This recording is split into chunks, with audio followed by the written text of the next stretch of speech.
So, the next thing to happen on Friday Night SmackDown, we get to the next segment of the night where we see Nia Jax. She comes out there to the ring and then she starts talking about what's been going on. So, yeah, she was talking about how last week on SmackDown she attacked Tiffany Stratton because she wants her women's championship back. So, yeah, that's what she was saying there. How Tiffany Stratton came up underneath her wing and all to learn from her, and then all of a sudden Tiffany Stratton backstabbed her and captured the women's championship away from Nia Jax. So yeah, that's what Nia Jax was saying there. But then she gets interrupted by Tiffany Stratton, and Tiffany Stratton comes out there and she says that she was smart and all that stuff, and she cashed in the Money in the Bank briefcase to win the women's championship from Nia Jax. So yeah, that's what she was saying there. But then she was talking about how she already done talked to Nick Aldis, and that next week on SmackDown she'll be defending the women's championship up against Nia Jax in a last woman standing match.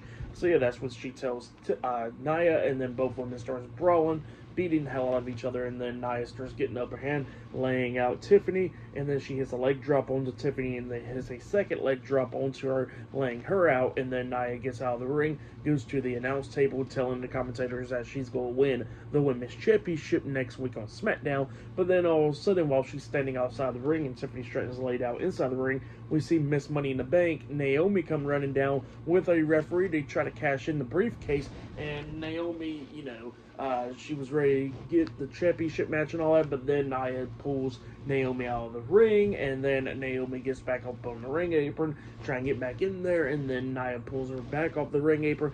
Naomi gets back on the ring apron, talking about how she wants to win the women's championship, how she wants to cash it in, but then all of a sudden Tiffany comes up, drop kicking Naomi off the ring apron, and Naomi falls onto Nia Jax on the way down, taking both of them out, and then Tiffany Stratton standing tall inside the ring. So yeah, that's what happened there. Pretty good segment to lead into the last women's standing match next week on SmackDown. But yeah, that's what happened there. But yeah, still more stuff to come later on tonight. Bronson Reed versus LA Knight 1-on-1, and we're going to be seeing John Cena versus R-Truth 1-on-1 tonight. But up next it will be Chelsea Green versus Charlotte Flair 1-on-1 up next on SmackDown. So yeah, that match will be up next, and yeah, I'll see you guys later. Till then.